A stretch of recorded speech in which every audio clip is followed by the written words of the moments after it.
जे तुहाडा मन हर वेले टेंशन च रहिंदा है तां इह शब्द जरूर सुनियो।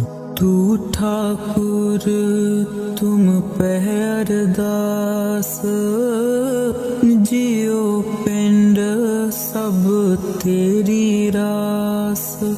तुम मात पिता हम बारक तेरे, तुमरी कृपा में सुख कनेरे।